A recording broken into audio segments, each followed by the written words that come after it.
The power of your subconscious ಮೈಂಡ್ನ 8th chapter, how to get the results you want. ಈ ಚಾಪ್ಟರ್ನ ನೋಡೋಕ್ಕೆ ಮುಂಚೆ ಇದರ ಪ್ರೀವಿಯಸ್ ಚಾಪ್ಟರ್ಸ್ನ ನೋಡಿ ಫಾರ್ ಬೆಟರ್ ಅಂಡರ್ಸ್ಟ್ಯಾಂಡಿಂಗ್. ನಮ್ಮ ಫೇಲ್ಯೂರ್ಗೆ 2 ರೀಸನ್ಸೇ ಮೇಜರ್. ಒಂದು, ಕಾನ್ಫಿಡೆಂಟ್ ಇಲ್ಲದೆ ಇರೋದು, ಇಲ್ಲಾಂದರೆ ತುಂಬ ಲಿಮಿಟ್ನ ಮೀರಿ ಎಫರ್ಟ್ ಹಾಕೋದು. ನಿಮ್ಮ ಮೈಂಡ್ ಹೇಗೆ ವರ್ಕ್ ಆಗ್ತಿದೆ ಅಂತ ಗೊತ್ತಾದ್ರೇ ನಿಮ್ಮ ಕಾನ್ಫಿಡೆನ್ಸ್ ಲೆವೆಲ್ ಇನ್ಕ್ರೀಸ್ ಆಗುತ್ತೆ. ತಕ್ಷಣ ನಿಮ್ಮ ಸಬ್ಕಾನ್ಷಿಯಸ್ ಮೈಂಡ್ ಹತ್ರ ಎಲ್ಲವನ್ನು ಕೇಳೋಕ್ಕೆ ಶುರು ಮಾಡ್ತೀರಾ. ನಾವು ಮೊದಲೇ ಹೇಳಿರೋ ಹಾಗೆ ನಿಮ್ಮ ಥಾಟ್ಸೇ ನಿಮ್ಮ ಸಬ್ಕಾನ್ಷಿಯಸ್ ಮೈಂಡ್ನ ನಡೆಸ್ತಿದೆ. ಸೊ ನಿಮ್ಮ ಥಾಟ್ಸ್ನ ಪಾಸಿಟಿವ್ ಆಗಿ ಇಟ್ಟರೆ ನೀವು ಆಸೆ ಪಟ್ಟಿದ್ದನ್ನ ಅಚೀವ್ ಮಾಡೋಕ್ಕಾಗುತ್ತೆ. ನಿಮಗೆ ಬರೀ ಫೇಲ್ಯೂರ್ ರಿಸಲ್ಟ್ಸೇ ಸಿಗ್ತಿದೆ ಅಂದರೆ ಅದಕ್ಕೆ 2 ಮುಖ್ಯವಾದ ರೀಸನ್ಸ್ ಇದೆ. ಒಂದು, ಲ್ಯಾಕ್ ಆಫ್ ಕಾನ್ಫಿಡೆನ್ಸ್. ಇನ್ನೊಂದು, too much of effort. Lack of confidence ಯಾಕೆ ಬರುತ್ತೆ? ನಾವು ಇದಕ್ಕೆ ಮುಂಚಿನ ಚಾಪ್ಟರ್ಸಲ್ಲಿ ನೋಡಿರೋ ರೀತಿ ನಮ್ಮ ಸಬ್ಕಾನ್ಷಿಯಸ್ ಮೈಂಡ್ ಒಂದು ಐಡಿಯಾನ ಎಕ್ಸೆಪ್ಟ್ ಮಾಡ್ಕೊಳ್ತು ಅಂದರೆ ತಕ್ಷಣ ಅದನ್ನು ಎಕ್ಸಿಕ್ಯೂಟ್ ಮಾಡಿ ಕೊಡುತ್ತೆ. ನಮ್ಮ ಸಬ್ಕಾನ್ಷಿಯಸ್ ಮೈಂಡಲ್ಲಿರೋ ಮೆಂಟಲ್ ಆ್ಯಂಡ್ ಸ್ಪಿರಿಚುವಲ್ ಲಾಸ್ನ ಯೂಸ್ ಮಾಡಿಕೊಂಡು ನಮಗೆ ಬೇಕಾದ ರಿಸಲ್ಟ್ಸ್ನ ತಂದು ಕೊಡುತ್ತೆ. ಸೊ ನಮ್ಮ ಸಬ್ಕಾನ್ಷಿಯಸ್ ಮೈಂಡ್ನ ನಾವು ಪಾಸಿಟಿವ್ ಆಗಿ ಯೂಸ್ ಮಾಡುವಾಗ ಅದು ನಮಗೆ ಗೈಡೆನ್ಸ್ ಕೊಡುತ್ತೆ, ಫ್ರೀಡಮ್ ಕೊಡುತ್ತೆ, ಪೀಸ್ ಆಫ್ ಮೈಂಡ್ ಕೊಡುತ್ತೆ. ಅದೇ ನಾವು ನೆಗೆಟಿವ್ ಆಗಿ ಯೂಸ್ ಮಾಡಿದ್ವಿ ಅಂದರೆ ನಮಗೆ ಕಷ್ಟಗಳನ್ನ, ಫೇಲ್ಯೂರ್ಸ್ನ ಆ್ಯಂಡ್ ಕನ್ಫ್ಯೂಷನ್ಸ್ನ ತಂದು ಕೊಡುತ್ತೆ. ಸೊ ನಮ್ಮ ಥಾಟ್ಸ್ ಪಾಸಿಟಿವ್ ಆಗಿ, ಕ್ಲಿಯರ್ ಆಗಿ, ಲವಿಂಗ್ ಆಗಿದ್ದರೆ ಕರೆಕ್ಟ್ ಆನ್ಸರ್ ಆರ್ ರಿಸಲ್ಟ್ನ ಅದು ನಮಗೆ ತಂದು ಕೊಡುತ್ತೆ. ಸೊ ಲ್ಯಾಕ್ ಆಫ್ ಕಾನ್ಫಿಡೆನ್ಸ್ನ ಓವರ್ಕಮ್ ಮಾಡೋಕ್ಕೆ ನಮ್ಮ ಸಬ್ಕಾನ್ಷಿಯಸ್ ಮೈಂಡ್ ನಮ್ಮ ಐಡಿಯಾಸ್ನ ಎಕ್ಸೆಪ್ಟ್ ಮಾಡ್ಕೊಳ್ಳೋ ರೀತಿ ಆ ಐಡಿಯಾ ಅಚೀವ್ ಆದರೆ ಹೇಗಿರುತ್ತೋ ಅದು ಆಲ್ರೆಡಿ ನಡೆದಿರೋ ಹಾಗೆ ನಾವು ಫೀಲ್ ಮಾಡಬೇಕು. ಇನ್ನೊಂದು, ನಮ್ಮ ರಿಕ್ವೆಸ್ಟ್ನ ಸಬ್ಕಾನ್ಷಿಯಸ್ ಮೈಂಡ್ಗೆ ಕಾನ್ಫಿಡೆಂಟಾಗಿ ಕೊಡಬೇಕು. ಅದರ ನಂತರನೂ ನಾವು ನಂಬಿಕೆಯಿಂದ ಕಾಯಬೇಕು. ಸೊ ದ್ಯಾಟ್ ನಮಗೆ ಬೇಕಾದ ರಿಸಲ್ಟ್ನ ಸಬ್ಕಾನ್ಷಿಯಸ್ ಮೈಂಡ್ ನಡೆಸಿಕೊಡುತ್ತೆ. ಫೇಲ್ಯೂರ್ನ ಇನ್ನೊಂದು reason, too much of effort. ನಮ್ಮ ಮೈಂಡ್ನ ತುಂಬ ಫೋರ್ಸ್ ಮಾಡಿದಾಗ ನಮಗೆ ಫೇಲ್ಯೂರ್ ಸಿಗುತ್ತೆ. ಯಾಕಂದರೆ ನಮ್ಮ ಸಬ್ಕಾನ್ಷಿಯಸ್ ಮೈಂಡ್ಗೆ ಫೋರ್ಸ್ ಮಾಡೋದು ಇಷ್ಟ ಇಲ್ಲ. ಅದಕ್ಕೆ ನಂಬಿಕೆ ಬೇಕು ಆ್ಯಂಡ್ ಕಾನ್ಷಿಯಸ್ ಮೈಂಡ್ನ ಎಕ್ಸೆಪ್ಟೆನ್ಸ್ ಬೇಕು. ಅದಲ್ಲದೆ ನಮ್ಮ ಸ್ಟೇಟ್ಮೆಂಟ್ಸ್, ಒಂದು ಕೋರಿಕೆನ ನಾವು ಸಬ್ಕಾನ್ಷಿಯಸ್ ಮೈಂಡ್ಗೆ ಕೊಟ್ಟ ನಂತರ ಹೀಗೆಲ್ಲ ಥಿಂಕ್ ಮಾಡೋದಾಗಲಿ ಅವ್ರು ಹೇಳೋದಾಗಲಿ ಮಾಡಬಾರ್ದು. ಫಾರ್ ಎಕ್ಸಾಂಪಲ್, ನನಗೆ ಖಂಡಿತ ಆನ್ಸರ್ ಸಿಗಲ್ಲ, ನನಗೆ ಏನು ಮಾಡಬೇಕು ಅಂತಲೇ ಗೊತ್ತಾಗ್ತಿಲ್ಲ, ಅಷ್ಟೇ ನಾನಿನ್ನು ಫೇಲ್ ಆಗ್ತೀನಿ, ಎಲ್ಲ ಮೆಂಟಲಿ ಡಿಸ್ಟರ್ಬ್ ಮಾಡ್ತಿದೆ, ಹುಚ್ಚಿಡಿತಿದೆ, ಈ ರೀತಿಯ ಸ್ಟೇಟ್ಮೆಂಟ್ಸ್ನ ನೀವು ನಿಮ್ಮ ಮೈಂಡ್ಗೆ ಕೊಡೋವಾಗ ನಿಮಗೆ ಫೇಲ್ಯೂರ್ ರಿಸಲ್ಟ್ಸೇ ಸಿಗೋದು. ಒಂದು ಟ್ಯಾಕ್ಸಿಯಲ್ಲಿ ನೀವು ಹತ್ತುತ್ತೀರಾ ಅಂದ್ಕೊಳ್ಳಿ, ಆವಾಗ ಪ್ರಾಪರಾಗಿ ಒಂದು ಡೈರೆಕ್ಷನ್ನ ಹೇಳಿದೆ ಎಷ್ಟೊಂದು ರೂಟ್ಸ್ ಹೇಳಿದ್ರೆ ಆ ಡ್ರೈವರ್ಗೆ ಫುಲ್ಲು ಕನ್ಫ್ಯೂಸ್ ಆಗುತ್ತೆ, ಎಲ್ಲಾದರೂ ರಾಂಗ್ ಪ್ಲೇಸಲ್ಲಿ ಕರ್ಕೊಂಡೋಗಿ ಇಳಿಸ್ಬಿಡ್ತಾರೆ. ಅದೇ ರೀತಿಯೇ ನಿಮ್ಮ ಮೈಂಡ್ಗೆ ಕನ್ಫ್ಯೂಸ್ ಆಗೋ ಅಂಥ ಥಾಟ್ಸ್ನ ಕೊಡಬೇಡಿ. ಕನ್ಫ್ಯೂಸ್ ಇಲ್ಲದೆ ಕ್ಲಿಯರ್ ಆದ ಥಾಟ್ಸ್ನ ಕೊಡಬೇಕು. ಆವಾಗಲೇ ನಿಮ್ಮ ಸಬ್ಕಾನ್ಷಿಯಸ್ ಮೈಂಡ್ ಒಂದೇ ರೂಟಲ್ಲಿ ಪ್ರಾಪರಾಗಿ ಹೋಗುತ್ತೆ. ನಿಮಗೆ ಒಳ್ಳೆ ರಿಸಲ್ಟ್ ಸಿಗಬೇಕಂದ್ರೆ ಒಂದು ವಿಷಯಕ್ಕೆ ಸರಿಯಾದ ಕಂಕ್ಲೂಷನ್ ಕೊಡಿ. ಒಂದು ಹೌಸ್ ಓನರ್ ಮೆಕ್ಯಾನಿಕ್ ಹತ್ರ ಕೇಳ್ತಾರೆ, ಒಂದು ಬಾಯ್ಲರ್ನ ಫಿಕ್ಸ್ ಮಾಡೋಕ್ಕೆ $200 ಯಾಕೆ ತಗೊಂಡ್ರಿ ಅಂತ. ಅದಕ್ಕೆ ಆ ಮೆಕ್ಯಾನಿಕ್ ಹೇಳ್ತಾರೆ, ಕಳೆದೋಗಿರೋ ಬೋಲ್ಟ್ಸ್ಗೆ ನಾನು 5 cents ಚಾರ್ಜ್ ಮಾಡಿದೆ, ನಿಮ್ಮ ಬಾಯ್ಲರಲ್ಲಿ ಏನು ಮಿಸ್ಟೇಕ್ ಇದೆ ಅಂತ ಕಂಡಿಡಿದು ಸರಿ ಮಾಡಿದ್ದಕ್ಕೆ ಉಳಿದಿರೋ ಅಮೌಂಟ್ ನನಗೆ ಲೇಬರ್ ಚಾರ್ಜ್ ಅಂತ ಹೇಳ್ತಾರೆ. ಸೊ ಆ ರೀತಿಯೇ ನಮ್ಮ ಸಬ್ಕಾನ್ಷಿಯಸ್ ಮೈಂಡ್ನು ಒಂದು ಮಾಸ್ಟರ್ ಮೆಕ್ಯಾನಿಕ್. ಎಲ್ಲನೂ ಅದಕ್ಕೆ ಗೊತ್ತು. ಯಾವ ಪ್ರಾಬ್ಲಮ್ನ ಹೇಗೆ ಸರಿ ಮಾಡಬೇಕು ಅಂತ ಅದಕ್ಕೆ ಗೊತ್ತು. ಯಾವ ಕೆಲಸ ಆಗಿದ್ರೂ ನಿಮ್ಮ ಸಬ್ಕಾನ್ಷಿಯಸ್ ಮೈಂಡ್ಗೆ ನಂಬಿಕೆಯಿಂದ ಕೊಡಿ, ಖಂಡಿತ ಅದು ಒಳ್ಳೆ ರಿಸಲ್ಟ್ಸೇ ಕೊಡುತ್ತೆ.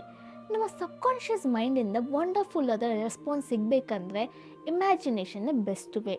ನಿಮಗೆ ಏನು ಬೇಕೋ ಅದನ್ನ ಇಮ್ಯಾಜಿನ್ ಮಾಡಿ, ವಿಜುವಲೈಸ್ ಮಾಡಿ, ಖಂಡಿತ ಅಚೀವ್ ಮಾಡ್ತೀರಾ. ಪ್ರೇಯರಲ್ಲಿ ನಿಮಗೆ ಸಕ್ಸಸ್ ಬೇಕಂದರೆ 3 ways ಇದೆ. ಮೊದಲನೇದು, ಅದು ಏನು ಪ್ರಾಬ್ಲಮ್ ಅನ್ನೋದನ್ನ ನೋಡಿ. ಎರಡನೇದಾಗಿ, ನಿಮ್ಮ ಸಬ್ಕಾನ್ಷಿಯಸ್ ಮೈಂಡ್ಗೆ ಆ ಪ್ರಾಬ್ಲಮ್ಗೆ ಬೇಕಾದ ಸೊಲ್ಯೂಷನ್ ಗೊತ್ತು ಅಂತ ನಂಬಿ ಆ ಕೆಲಸನ ಸಬ್ಕಾನ್ಷಿಯಸ್ ಮೈಂಡ್ಗೆ ಕೊಡಿ. ಮೂರನೇದಾಗಿ, ಡೀಪಾಗಿ ನಿಮ್ಮ ಸಬ್ಕಾನ್ಷಿಯಸ್ ಮೈಂಡ್ನ ಜೊತೆ ಮಾತಾಡಿ. ಸೊ ನಿಮ್ಮ ಮೈಂಡ್ಗೆ ಒಂದು ರಿಲ್ಯಾಕ್ಸೇಷನ್ ಕೊಡಬೇಕು. ಹೇಗೆ ಆ ರಿಲ್ಯಾಕ್ಸೇಷನ್ ಕೊಡೋದು ಅಂದರೆ, ನಿಮ್ಮ ಸುತ್ತ ಇರೋ ಪ್ರಾಬ್ಲಮ್ಸ್ನೆಲ್ಲ ತಿಳ್ಕೊಂಡು ಈ ಸಮಯ ಕಳೆದೋಗುತ್ತೆ ಅಂತ ಹೇಳ್ಕೊಳ್ಳಿ. ದಿಸ್ ಟೈಮ್ ವಿಲ್ ಪಾಸ್ ಅಂತ. ಆ ಒಂದು ಸ್ಟೇಟ್ಮೆಂಟ್ ನಿಮ್ಮ ಮೈಂಡ್ಗೆ ರಿಲ್ಯಾಕ್ಸೇಷನ್ ಕೊಡುತ್ತೆ. ಇವಾಗ ದ ಲಾ ಆಫ್ ರಿವರ್ಸ್ಡ್ ಎಫರ್ಟ್ನ ಬಗ್ಗೆ ನೋಡೋಣ. ಫ್ರಾನ್ಸ್ಗೆ ಸೇರಿರೋ ಕುವೆ ಅನ್ನೋ ಫೇಮಸ್ ಸೈಕಾಲಜಿಸ್ಟೇ ದ ಲಾ ಆಫ್ ರಿವರ್ಸ್ಡ್ ಎಫರ್ಟ್ನ ಡಿಫೈನ್ ಮಾಡಿದ್ರು. ನಿಮ್ಮ ಡಿಸೈರ್ಸ್ಗೂ ನಿಮ್ಮ ಇಮ್ಯಾಜಿನೇಷನ್ಗೂ ಒಂದು ಫೈಟ್ ಬರ್ತಾನೆ ಇರುತ್ತೆ. ಆದರೆ ನಮ್ಮ ಇಮ್ಯಾಜಿನೇಷನಲ್ಲಿ ನಾವು ಏನು ಅಂದ್ಕೊಳ್ತೀವೋ ಅದೇ ನಮಗೆ ಎಂಡ್ ರಿಸಲ್ಟಾಗಿ ಸಿಗುತ್ತೆ. ಫಾರ್ ಎಕ್ಸಾಂಪಲ್, ಒಂದು ಮರದ ಹಲಗೆಯನ್ನು ನೆಲದ ಮೇಲೆ ಇಕ್ಕಿ ಅದರ ಮೇಲೆ ನಡಿ ಅಂತ ಹೇಳಿದರೆ ನಾವು ಯಾವ ಕ್ವೆಶನ್ನು ಮಾಡದೆ ಈಸಿಯಾಗಿ ನಡಿತೀವಿ. ಅದೇ ಮರದ ಹಲಗೆನ 2 ಕಾಂಪೌಂಡ್ಸ್ಗೂ ಮಧ್ಯೆ ಒಂದು 20 ಅಡಿ ಹೈಟಲ್ಲಿ ಇಕ್ಕಿ ಅದರ ಮೇಲೆ ನಡಿ ಅಂತ ಹೇಳಿದ್ರೆ ನಾವು ನಡೆಯಲ್ಲ. ಯಾಕಂದರೆ ಅಲ್ಲಿ ನಡೆಯೋವಾಗ ಎಲ್ಲಿ ಕೆಳಗೆ ಬಿದ್ದೋಗ್ತೀವೋ ಅನ್ನೋ ಭಯ ಇರುತ್ತೆ. ಸೊ ಅದರಲ್ಲಿ ನಡಿಬೇಕು ಅನ್ನೋ ಆಸೆ ಇದೆ, ಆದರೆ ಬಿದ್ದೋಗ್ತೀವೇನೋ ಅನ್ನೋ ಭಯ ಆ ಇಮ್ಯಾಜಿನೇಷನ್ ಹೆಚ್ಚಾಗಿರುತ್ತೆ.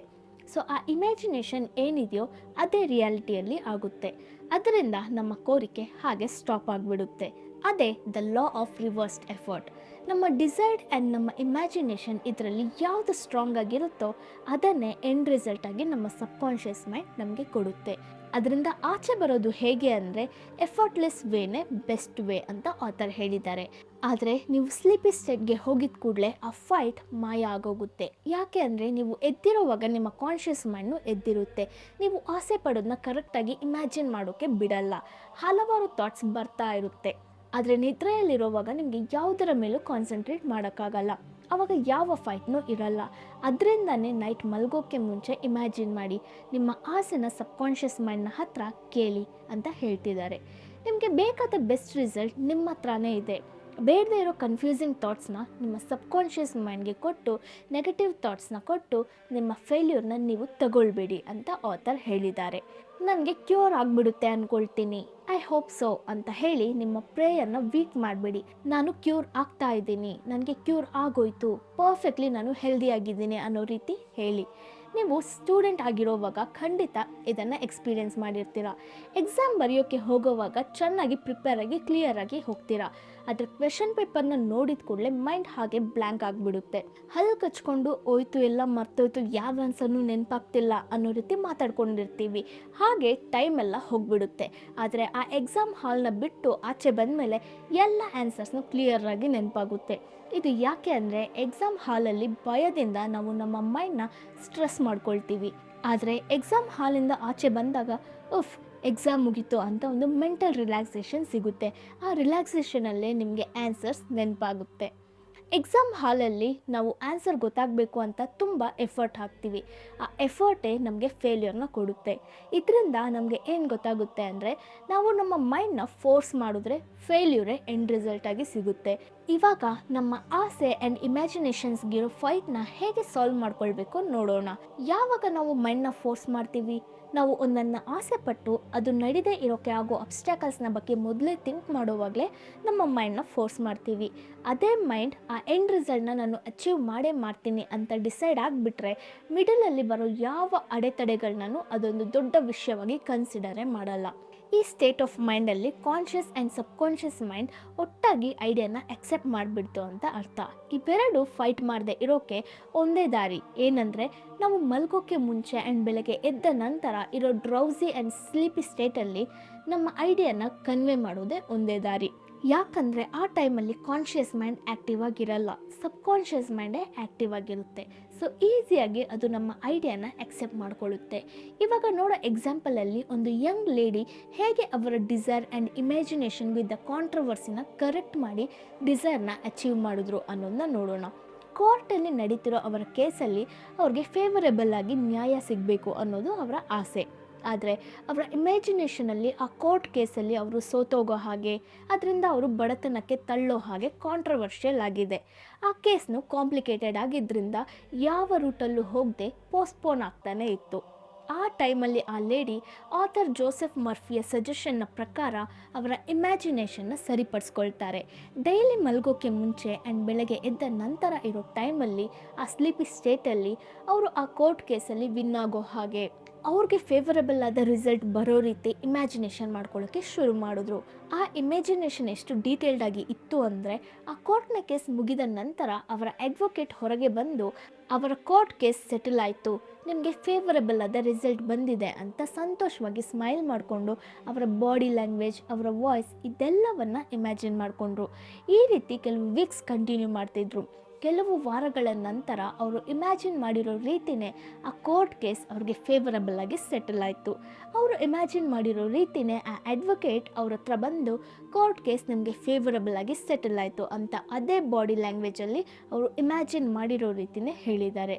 ಸೊ ಈ ಚಾಪ್ಟರಲ್ಲಿ ನಾವು ಏನೆಲ್ಲ ನೋಡಿದ್ವಿ ಅಂದರೆ, ನಂಬರ್ 1, ನಾವು ತುಂಬ ಎಫರ್ಟ್ ಹಾಕಿ ಮೈಂಡ್ನ ಸ್ಟ್ರೆಸ್ ಮಾಡಿ ಆನ್ಸರ್ ಕೇಳಿದರೆ ಆ ಆನ್ಸರ್ ಖಂಡಿತ ಸಿಗಲ್ಲ. ನಂಬರ್ 2, ನಿಮ್ಮ ಮೈಂಡ್ ರಿಲ್ಯಾಕ್ಸ್ಡ್ ಆಗಿದ್ದರೆ ನಿಮ್ಮ ಸಬ್ಕಾನ್ಷಿಯಸ್ ಮೈಂಡ್ ಎಲ್ಲ ಕ್ವೆಶನ್ಸ್ಗೂ ಆನ್ಸರ್ ಕೊಡುತ್ತೆ. ನಂಬರ್ 3, ಇಮ್ಯಾಜಿನೇಷನ್ನೇ ತುಂಬ ಪವರ್ಫುಲ್ಲಾದ ಮೆಥಡ್. ನಿಮಗೆ ಏನು ಬೇಕೋ ಅದನ್ನ ಹಾಗೆ ಇಮ್ಯಾಜಿನ್ ಮಾಡ್ಕೊಳ್ಳಿ, ನಿಮ್ಮ ಸಬ್ಕಾನ್ಷಿಯಸ್ ಮೈಂಡ್ ಕೊಟ್ಬಿಡುತ್ತೆ.